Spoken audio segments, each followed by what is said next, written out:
gotta serve, I ain't cutting. Don't go put this shit up, them put them hoes in one. Now I gotta let you know about the feeling that I do. Got that clear shit, not the cut on the dope. Got the way to soul weed, now I'm playing a boom. Pick up my nigga, boy, he booming in the cities. Making drug deals, but my nigga ain't gon' finish. Sipping me, What's up mga kadinks? Ngayong araw tayo ay magre-rides patungong Baler kasama ang mga tropa. England boy, England. Iya ako. Bukod na England, no? Anong region niya?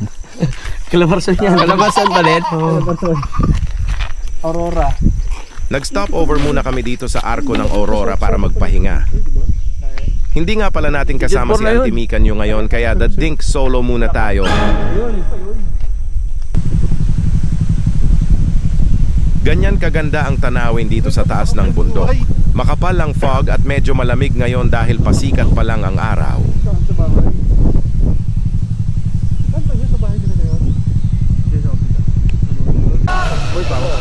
At nakarating na nga tayo dito sa Baler. Ito ang una naming destination, ang Diteki River.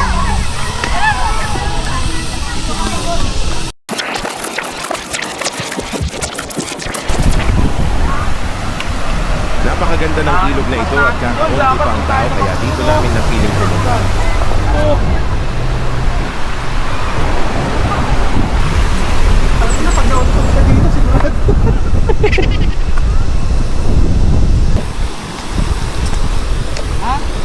Agis mo na lang doon.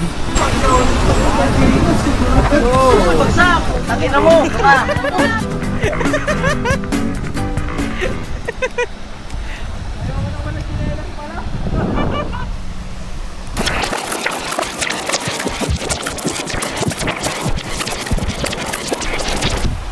At ayon tamang explore kami dito sa ilog kakahanap ng magandang pwesto. Hanggang sa narating namin itong bandang dulo. Solid na spot at napakalinaw at lamig ng tubig. Relax muna mga otets. Napakaganda ng tanawin dito na para bang sa karaoke mo lang makikita.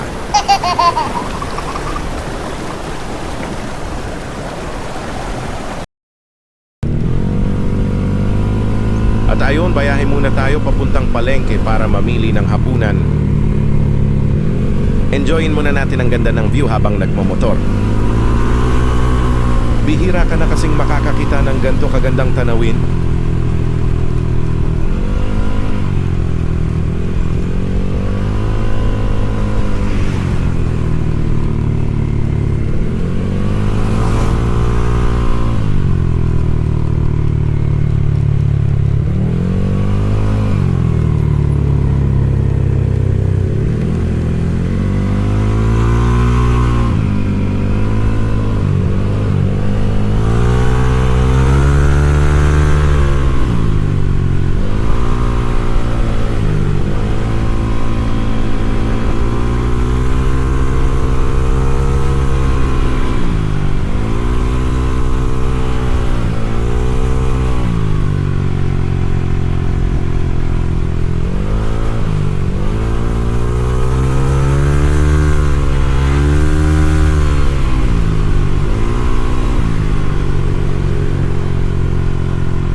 ba doon? Ito doy. Meron.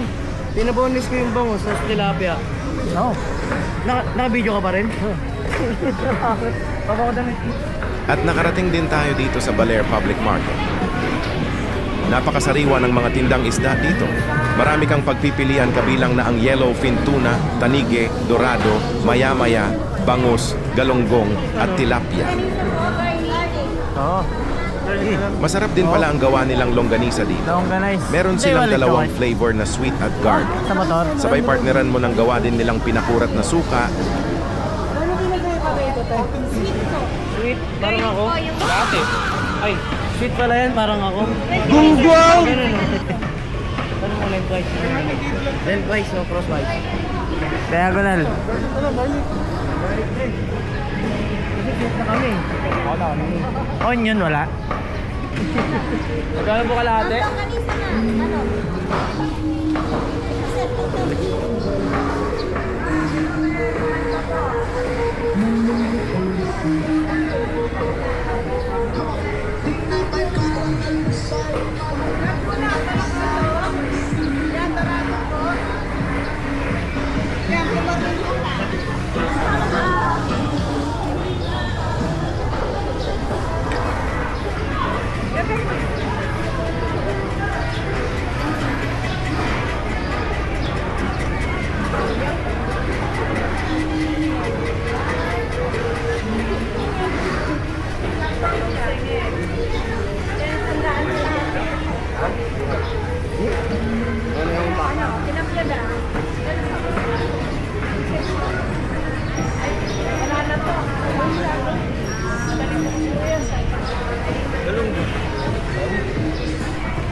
Ano yan? Longganise. Kanin. Tsaka itlog. Oo. Pinakurat na sukat eh.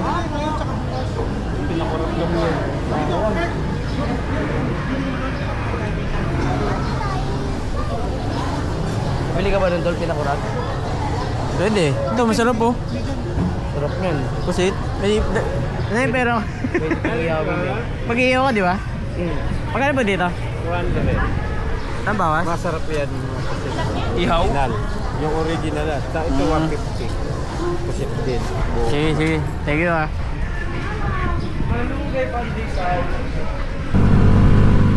at back to base muna tayo para maghanda ng hapunan at magpahinga. Pero bago yan, silip muna tayo sa dagat.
Dapat na sigaret.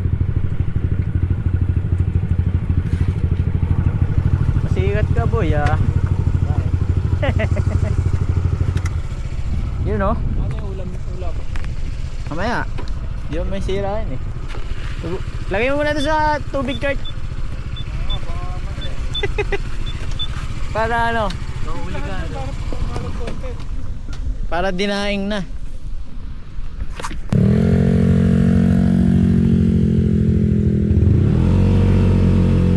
At eto ang day 2 namin. Umaga pa lang larga na habang hindi pa ganun kainit. Sa Kaunayan Falls nga pala ang destination natin ngayong umaga.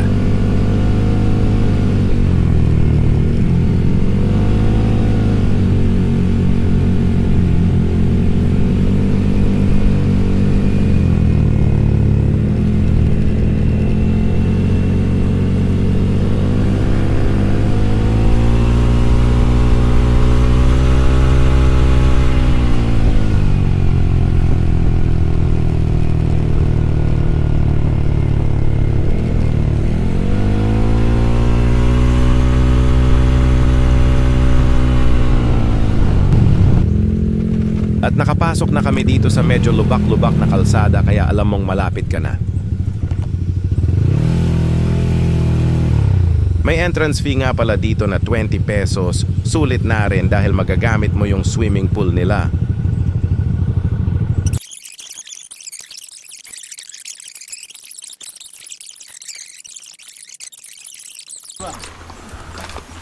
At sa wakas nakarating din, may konting lakad lang mula sa parkingan papunta dito. Meron nga lang ulit entrance fee na 20 pesos each. Yan guys, as you can see, napasok kami sa Ayan Falls. Ano? Ayan Falls? Sa akin pala yan eh. Kaya Ayan Falls? Ayan. Kano? Bento lang. Ay, nabasa ko. Sakto pala isang daan mo, lima tayo. Ano, may bigyan na si tropa eh. Ano pangalan pre? Kelly. Kelly? Kelly? Ellie. Ano mga pileto niyan? Ang tawag niya? Kelly. Kilala mo yun doon? Details? Siya. Kota ni John Cena, Rushing Wrestling. Si Kelly. Yan. Tantado. Popost kita. Nalagay na bawal mag-duty ha.